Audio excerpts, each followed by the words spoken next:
It's time we give back. Sow a seed and show someone where love's at. Even if you don't give a dime, give your heart and share your time. Help somebody else in life. Give back. Let's give back. Don't forget. Hello, my name is Hosea James Givan II, and I am your host for this episode of Ignite, Empower, Transform, where we showcase urban superheroes that impact their communities in the Bronx and around the world. Today, we are blessed with a very special guest. We have the son of Elombe Brath, Cinque Brathwaite. My brother, How are you doing? welcome to the show, man. Thank you. I'm so happy to be here. Well, we just had a very exciting morning. This morning we had an opportunity to showcase some of what we call the Bronx Black History Makers at the Black History program that we had this morning. And your father was one of the people that we featured. And through the experience, we're here because I had an opportunity to meet you, talk, and we want to learn more about your dad and about what you're doing now. But before we get to your dad, share with us some things about yourself, brother. Well, my name is Cinque Brathwaite. I'm the fourth in the line. Actually, my father had 7 children, 6 between himself and my mother. My sister's the oldest. But I'm so lucky to be bestowed and blessed to be the president of his foundation, the Elombe Brath Foundation, where basically we document his legacy, we continue projects that he might have been working on or he would have wanted us to continue, and help to just maintain those relationships that he had that still need a lifeline and still need a presence in, for a foundation or a group like us. So we have earlier today you met our Vice President, Bob Gums, who goes back to with my father even before I was born. He goes back with him to the 50s. Wow. So we're gonna talk about some of those experiences back in that time. Indeed. It's so important, man, to be able to bring to life and share with this generation or the next generation some of the things that your dad was involved with. One of the things that I've taken note, we don't have the effective grassroots leaders that we've seen in years past, right? And that's one of the main deficits that we have in the community. It's important that we learn about those men. Your father was a Pan-African supporter. He was an activist. Indeed. He was all about promoting Africa and our African heritage.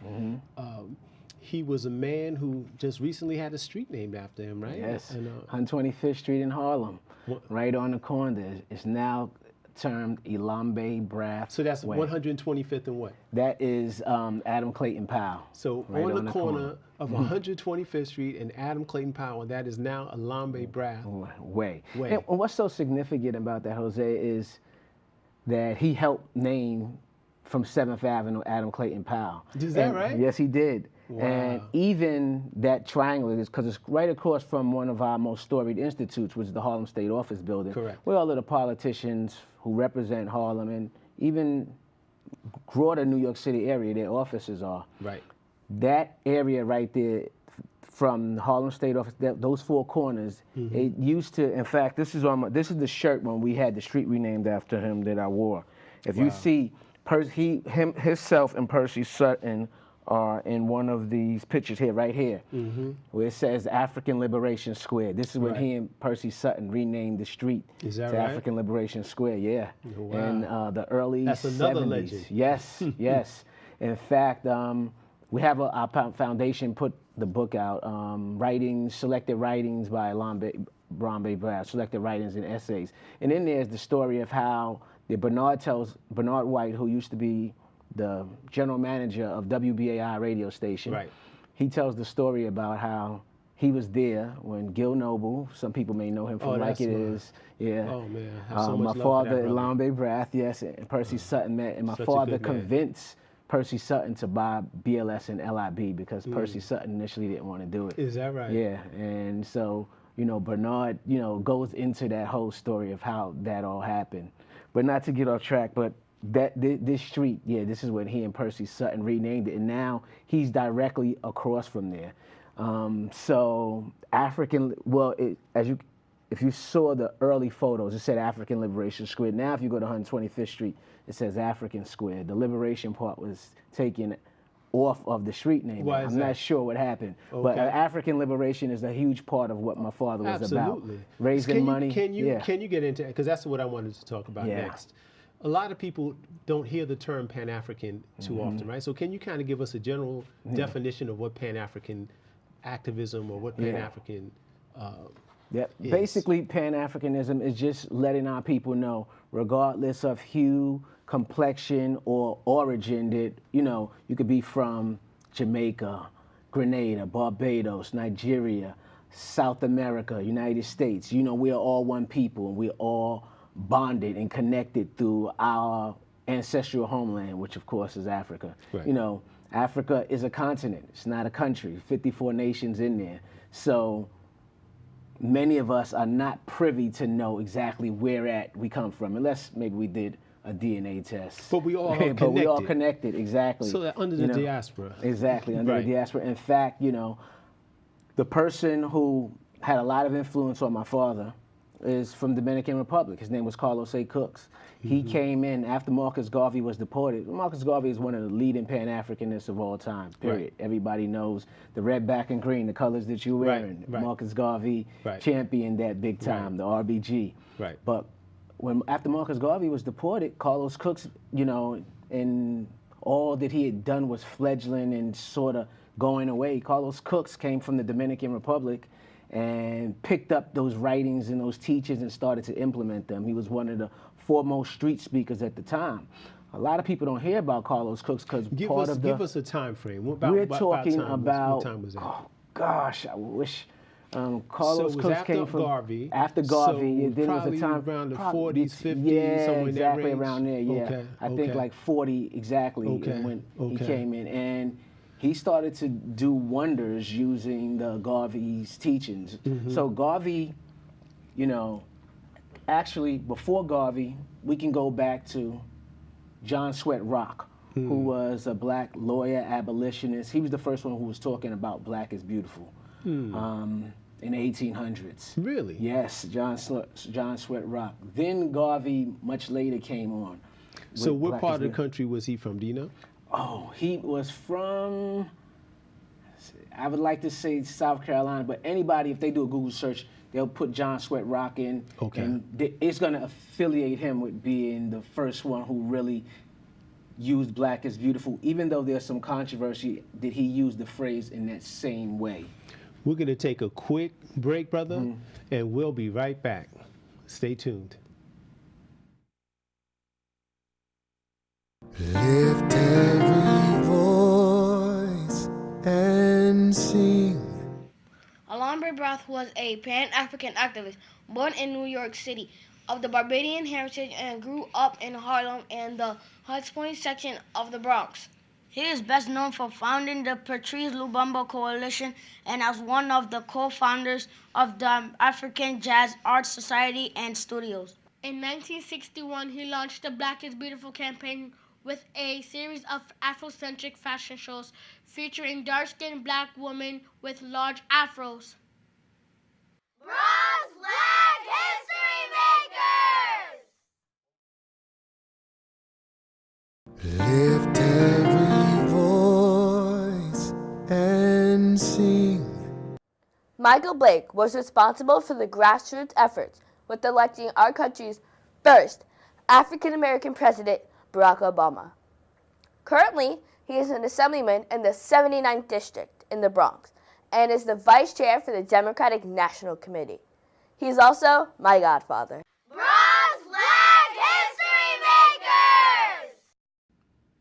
Welcome back to this segment of Ignite, Empower, Transform. My name is Hosea James Givan II, and I am here with Cinque Brathwaite. Sorry, man. And I'm going down, this is the last couple of shows that we've done. I'm going through like a history lesson. And I'm a lover of history, but I'm starting to become more interested in black history specifically as it relates to New York, right? So some of the things that you're talking about, and a lot of the movements, even though we hear about a lot of Southern history about our people as it relates to the South, there's a lot of good stuff that was happening. Well, I stand corrected because Frederick Douglass was in the North, and we know a lot about him, right? But some of the key players, like post-slavery, post-Douglass, were here in New York City. Yeah. We mentioned two of them, and during the break, we did a quick Confirmation. a quick confirmation, a Google search. And you want to give us the update on what we just learned? Yeah, so we learned that John Swett Rock was not only an abolitionist, he was a dentist, a doctor, and a lawyer. Right. And we learned that he, we basically learned that his resume is more full than we realized. Exactly, which is impressive. Impressive, yeah. Which is impressive. And we also learned that Carlos A. Cook came to United States, to Harlem, from Dominican Republic in 1929, Right. not 1940. Right. Okay. But again, it's post Garvey. Yeah, it's post Garvey. And or maybe a slight overlap, but it definitely was able to. They was able to vibe, and he was able to keep it going. Indeed. So, what I'd like to talk about next is I came across a book, as you know, Before the Fires, and I'm sitting with the author, and we're talking. And he talks about your dad, because one of the things that really fascinated me about the book was this whole thing about Black is Beautiful, and how the people who were involved with the Black is Beautiful movement, the second time, because we just learned that the first time was in the 1800s, but I guess from the 50s and 60s, or late 50s, early 60s, I think 61, 62, if I'm not mistaken. But let's talk about that. Your dad's involvement with that, how it started, and basically how it became a worldwide phenomenon. Well, basically, the big difference, Sweat Rock just more so coined the term, and Garvey picked up and popularized the term. But then Carlos A. Cook's really was the predecessor to the movement, because what he did was he started having Miss Natural Standard of Beauty contests. And so sisters would be in bathing suits. It was like a Miss America pageant, so to speak. For sisters. For sisters, exactly. Black women. Black women, yep. And the thing about that was different about the Miss Natural Standard of Beauty contest was that they would parade around in the bathing suits, but what my father realized, quite prior to Carlos Cook's, dying all of a sudden for a heart attack. Oh, wow. Yeah, because my father worked with Carlos Cook's in African Nationalist Pioneer Movement, nicknamed acronym AMPM. So he had, along with my uncle and Chris S. Mendes Hall, Bob Gums, they had founded African Jazz Art Studio, which later changed to African Jazz Art Studio Society. And they wanted to promote. They were, promote jazz, as an African, as a art Black form, art exactly. form. Because in that day, jazz is what hip hop is now. Right. So Max Roach, Miles Davis, these people, Abby Lincoln, Lester Young, exactly, Cannonball Adderley, all of them were big promoters of A-Jazz. Miles Davis, especially from a financial standpoint. Okay. We're talking about Max Roach and Abby Lincoln taking part in the productions and the plays, but what grew out of the founding of A-Jazz in '56 was a few years later. My father came up with the idea of the Grandassa models. And the Grandassa models built off of what happened with the Natural Show, but instead of beauty contest, it was modeling. And so the models all had to have natural hair. It was putting racial pride. So this is when it became a movement, so to speak, putting a racial pride sort of thing in behind the way we look. Instead of always having a European aesthetic or standard about how, at that time, Bob will tell you, Bob's about 80. When they first put it on, people, some people came out because they was like, I don't want to see a Black woman with kinky hair. I don't care if it's in the Afro braids, what other kind of what they call coiffure you have, that, I'm not interested. So I'm going to come. They felt like they were coming even to make fun.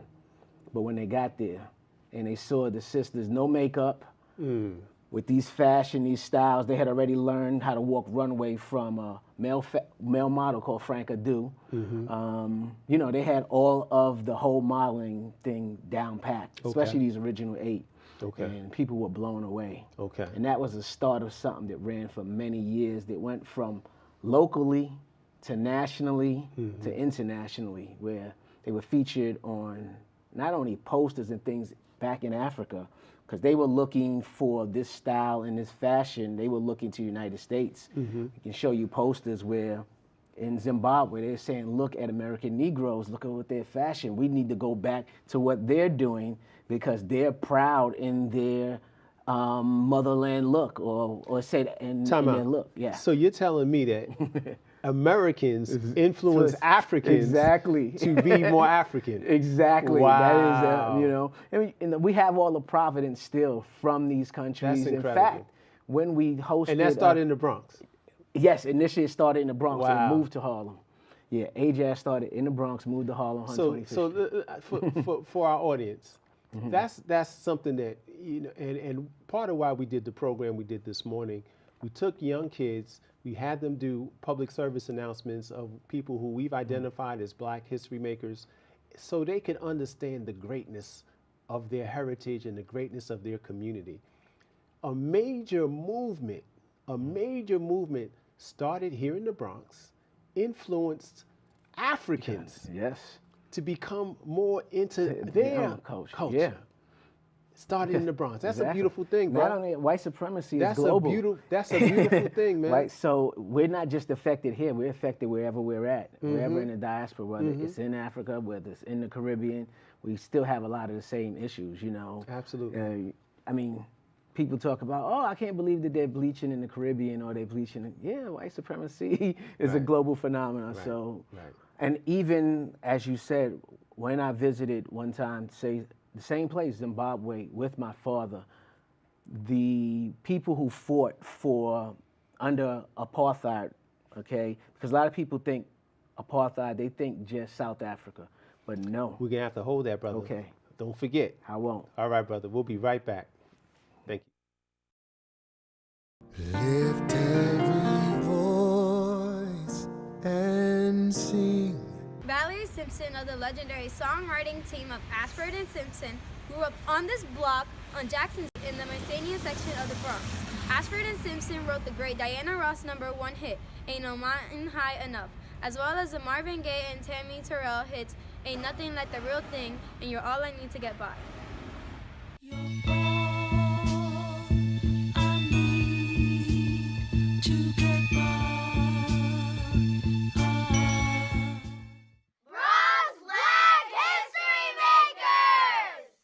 Lift every voice and sing.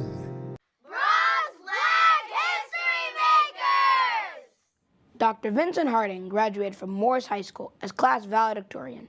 He received his doctorate from the University of Chicago. He was a civil rights leader and worked closely with Dr. Martin Luther King Jr., and he was a pioneer in the Black Studies movement. Let us march on. Welcome back to this final segment of Ignite, Empower, Transform, and we are having a delightful conversation, brother, and I'm really always intrigued to learn more. Yeah. You know, and you're bringing some wisdom and sharing some pearls, man, in terms of some really good facts, man, and I'm excited to learn more, brother. Okay. So, finish your thought. My last thought was that these concepts were not, you know, were something that needed to, they didn't even realize would go global. Right. But to see people in the motherland on their fashion and their magazines highlighting Grandassa models here in the States, saying, look what they doing. If they doing it in the States, we got to go back to that. They proud. We don't need to have to always have wigs and do all these things to our head. We can look at ourselves and restore our own racial pride and beauty and our own standards of beauty, which we should have always had. My mother rocked the afro most of my life, bro.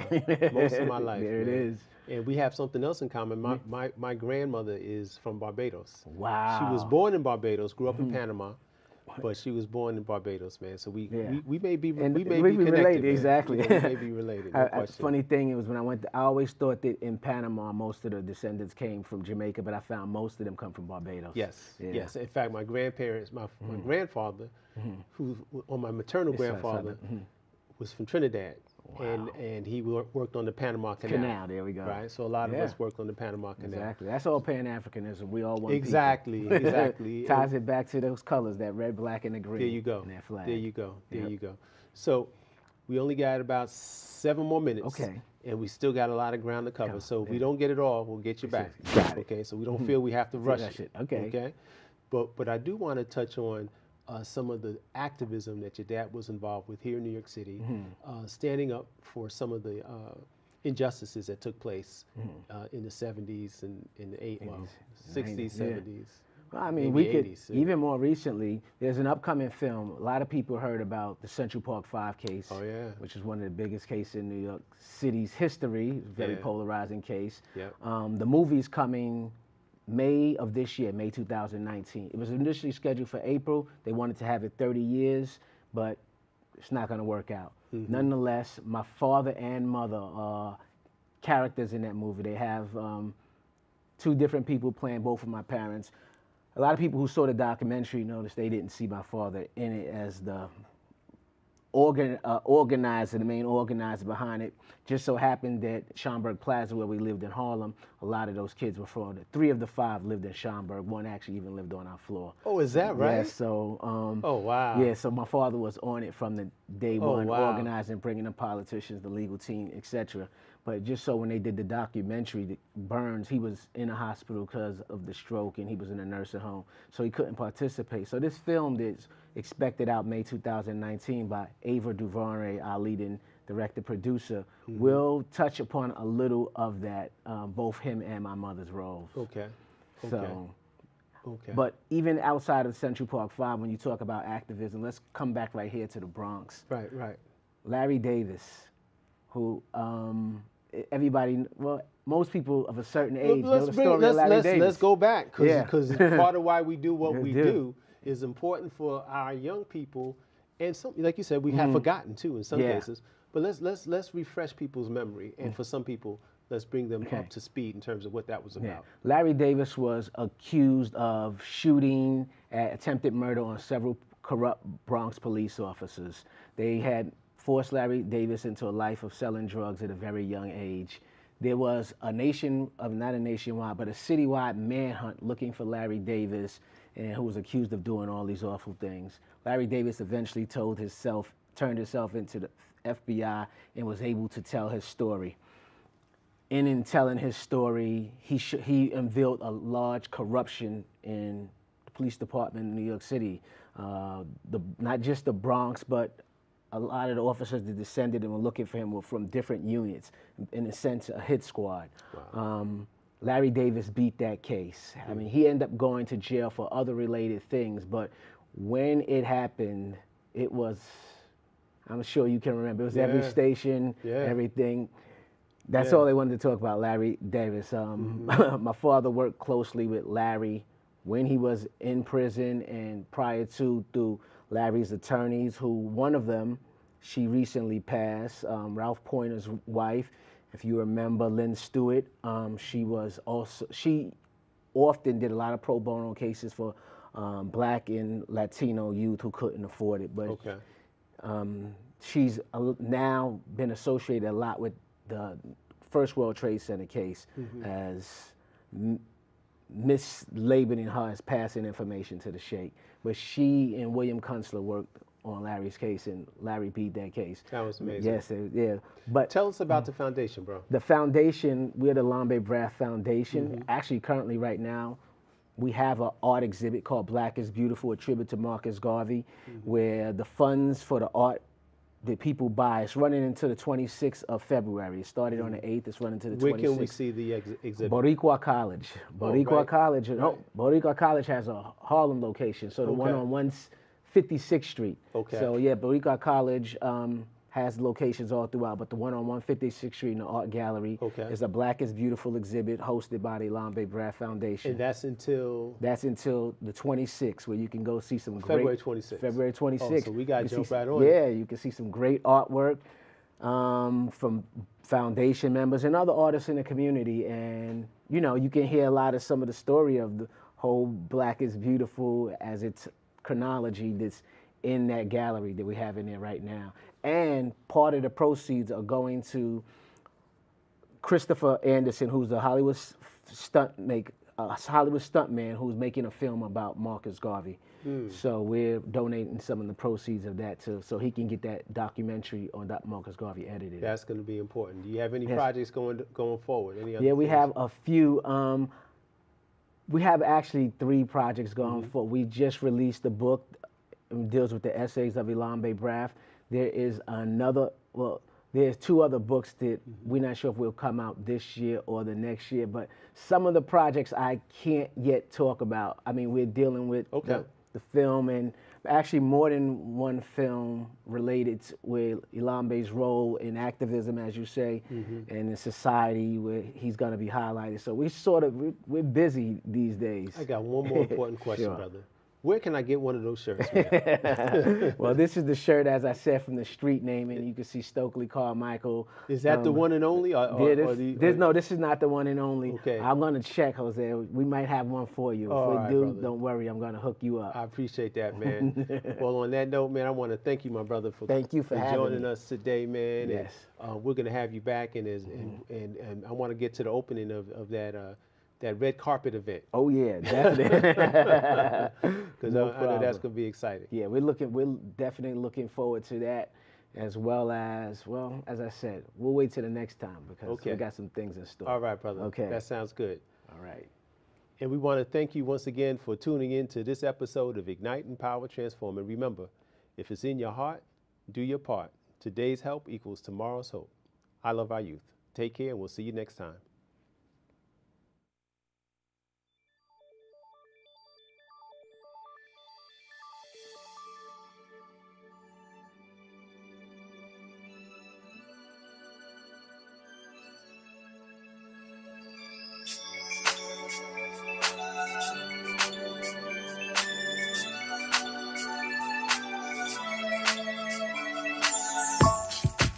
I see all your smiles and all the tears showing down on your faces. But I know all the while it's gonna be okay, yes it is. Just open up your eyes, open up your eyes. The sun is soon to shine, the sun is soon to shine. Aim your arrow high and keep reaching for the sky. It's time we give back, sow a seed and show someone where love's at.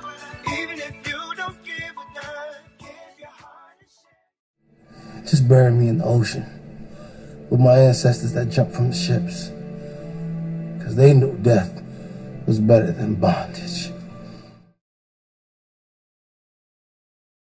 Lift every voice and sing. Brath's Flag History Makers! NBA Hall of Famer Nate Tiny Archibald grew up in Patterson Houses and attended DeWitt Clinton High School. He led the Boston Celtics to NBA championship. It's time we give back, sow a seed and show someone where love's at. What?